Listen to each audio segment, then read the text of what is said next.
Doraemon. Sejak kapan manusia pengen terbang seperti burung? Jawabannya sejak abad ke-6. Seorang ilmuwan mencoba membuat alat untuk terbang dan berhasil melayang di udara selama 10 menit. Sejak itulah manusia terus berusaha membuat alat untuk terbang sampai terciptalah pesawat pada tahun 1903. Sebelumnya ada juga alat untuk terbang bernama Zeppelin. Bisa terbang karena menggunakan kantong udara seperti balon raksasa. Zeppelin menggunakan gas helium yang mudah terbakar, jadi sangat berbahaya.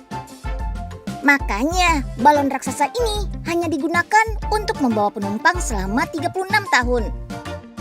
Berbeda dengan pesawat yang sudah digunakan lebih dari 100 tahun sebagai alat transportasi.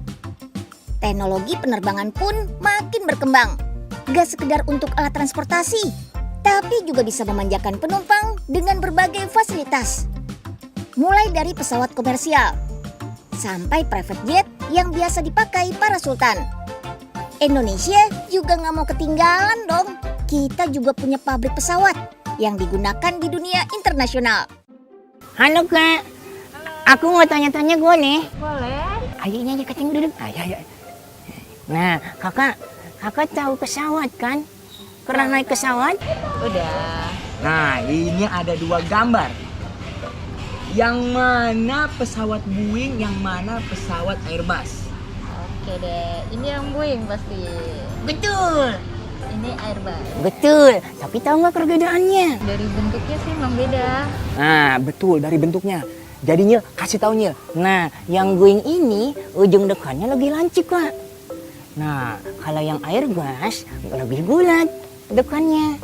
Terus kalau dari bentuknya, Nyil, kalau dari bentuknya Boeing ini lebih ramping. Tapi tuh lihat yang Airbus lebih besar, Kak. Nah, karena sudah tahu perbedaannya, jadi abis ini kita keliling-keliling naik pesawat, kita traveling, tiket pesawatnya dibayarin Unyil. Hah, Kak Tinggo? Enggak. Aku kan nggak punya duit, Kak Tinggo. Ini dia pesawat ukuran kecil yang paling laris dipesan di seluruh dunia. CN235-220. Buatan PT Dirgantara Indonesia. 100% karya anak bangsa. Sudah 48 unit dipesan oleh berbagai negara. Dari Korea Selatan sampai Turki. Dari Uni Emirat Arab sampai Senegal. Unyil dan semua masyarakat tanah air jelas bangga. Ada produk Indonesia diakui dunia. Gak sembarang negara loh bisa bikin pesawat kayak gini. Dari 200 negara di dunia, hanya 20 negara saja yang bisa memproduksi pesawat secara utuh. Salah satunya ya Indonesia. Tapi apa sih keunggulan pesawat mungil ini? Ikutin Unyil yuk, kita tengok langsung ke pabriknya. Nah, disinilah tempat perakitan pesawat CN235-220. Ada di Bandung, Jawa Barat.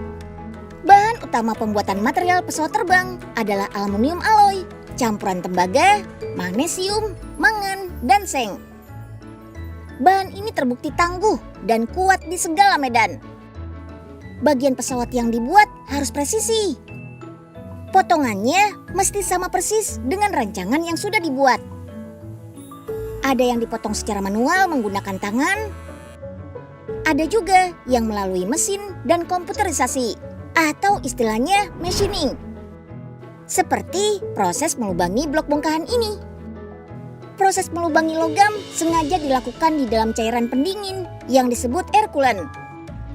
Soalnya proses melubangi ini butuh waktu lama yang bakal menghasilkan panas. Makanya butuh didinginkan di dalam air. Setiap komponen akan diperiksa dan dicek ulang di bagian quality control.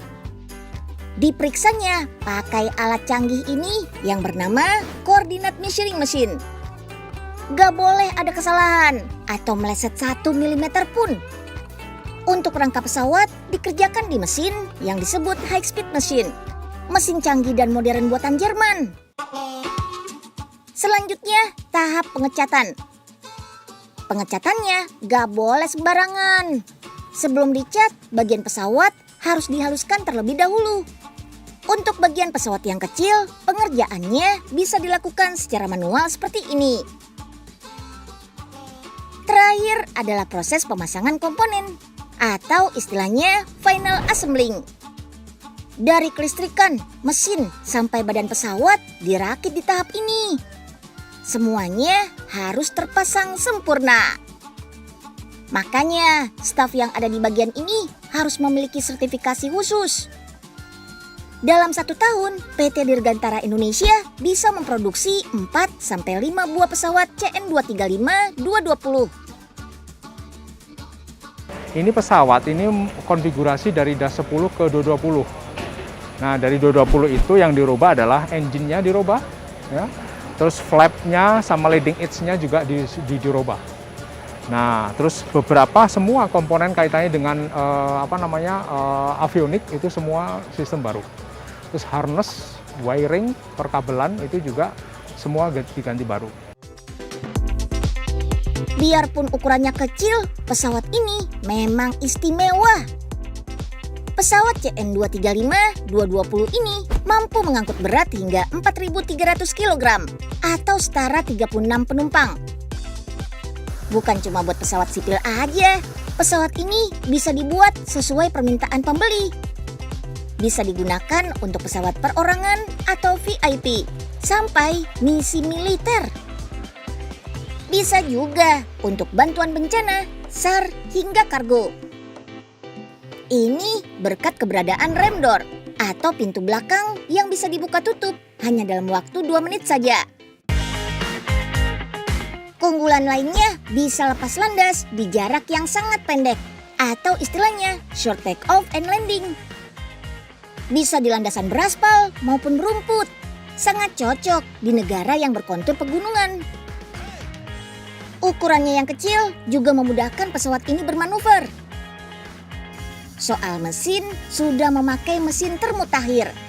Bisa terbang hingga ketinggian 25.000 kaki dengan kecepatan mencapai 237 knots.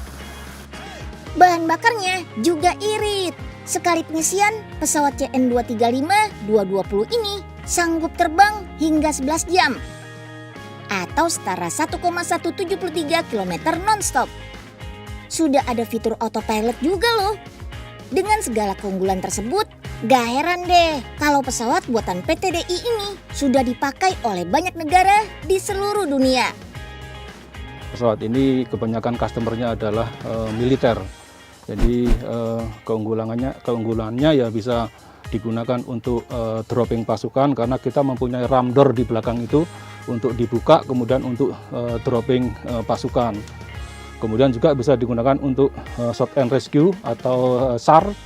Jadi bisa untuk mencari survivor di laut atau di mana dengan menggunakan sudah dilengkapi dengan FMS yang dimasukkan ke situ untuk membuat patternnya bagaimana sehingga memudahkan pilotnya untuk mencari sesuatu di lautan atau di darat untuk mengsar seseorang.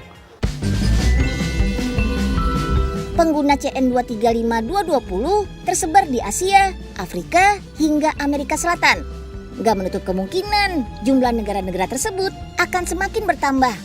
Soalnya PT DI merupakan satu-satunya industri manufaktur pesawat terbang di dunia yang memproduksi pesawat CN235. Wah, peluang emas nih. Unyil dan seluruh rakyat Indonesia pasti berharap PT DI bisa semakin maju dan hebat lagi. Bravo!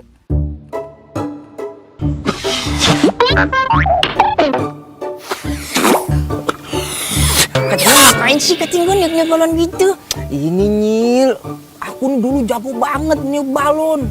Tapi kayaknya skill aku udah mulai berkurang nih Nyil. Emang kating ngapain sih? Ya, aku pengen ngasih surat cinta buat doi Nyil. Kating gue mulai halu deh. Halu terus. Ya kan siapa tahu bisa Nyil. Ini katanya balon juga bisa jadi alat terbang Nyil. Daripada halu-halu, mending lihat yang satu ini nih. Produksi galon udara di Spanyol. Ada Nyil. Ada kating gue. Langsung aja liputannya. Cekidot. Bentar Nyil ya. Nih aku buat Unyil.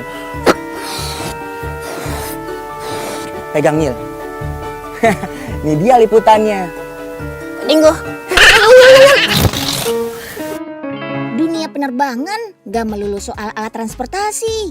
Meski sederhana, alat terbang seperti balon udara masih diminati. Bukan untuk transportasi, tapi untuk wisata. Tidak banyak produsen balon udara di dunia. Salah satu paling terkenal ada di Spanyol. Sudah 30 tahun membuat balon udara untuk diterbangkan di berbagai negara. Balonnya juga nggak melulu berbentuk bulat, bisa dibuat jadi berbagai macam bentuk yang unik. Semua bagian balon udara, mulai dari keranjangnya, envelope atau kantong udara, tabung gas, sampai wadah pembakarannya, semua dibuat di sini. Pabrik ini sudah membuat lebih dari 500 balon udara setiap tahunnya loh. Bentuk dan ukurannya macam-macam. Ada yang untuk 2 penumpang, sampai ada juga yang memuat 24 penumpang. Setiap balon udara yang dibuat selalu dites dulu untuk mendapatkan sertifikat layak terbang. Perpaduan bahan plastik dan karet menjadikan balon udara ini tahan gesek, tahan aus, tahan terhadap bahan kimia ringan, serta lebih stabil pada suhu panas dan dingin. Untuk keranjang terbuat dari rotan, bahannya ringan dan tahan lama. Biasanya rotan direndam dulu selama 1 jam sampai lentur dan mudah dibentuk. Buat rangkanya tetap pakai besi biar lebih kokoh dan gak gampang rusak diterpa angin. Berkegiatan outdoor bukan berarti penampilannya lusuh dong, harus tetap trendy. Nggak harus pakai yang impor kok. Produk lokal Indonesia juga banyak yang bagus-bagus. Kayak sendal anak-anak yang satu ini nih, made in Bandung. Kita lihat yuk cara membuatnya. Oke deh, sekarang buat bagian bawah sendalnya yuk. Yang menjadi kelebihan sendal ini adalah bantalan tambahan di bagian tengah sol. Jadi pada saat dipakai, tumit kita akan lebih nyaman karena pijakannya terasa lebih empuk. Untuk pembuatan pola alas kaki, sudah pakai mesin press ini. Kalau kita lihat lebih detail, di bagian bawah sendal ini ada pola sarang lebahnya. Sengaja dibuat begitu, biar pas dipakai, sendalnya nggak licin dan bikin kepleset. Nah, kalau sudah terbentuk sesuai pola, tinggal dihaluskan deh. Lalu gabung tali dengan solnya. Sendal ini nyaman banget loh buat anak-anak, terutama buat kegiatan outdoor alias di luar ruangan. Mau main panjat-panjatan, becek-becekan, atau buat jalan-jalan ke mall pun juga cocok. Karena model dan warnanya gaul abis.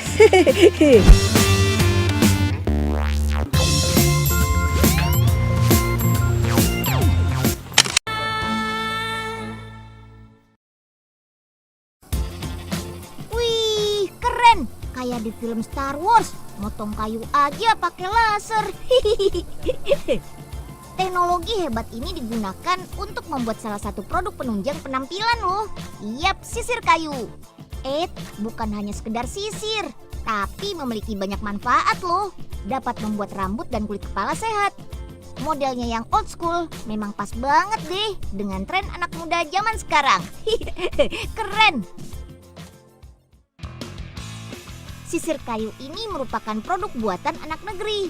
Rumah produksinya berada di Kota Bandung, Jawa Barat. Bahan bakunya menggunakan jenis kayu sawo dan senokeling karena memiliki kualitas yang cukup kuat namun tetap lentur sehingga nyaman di kepala.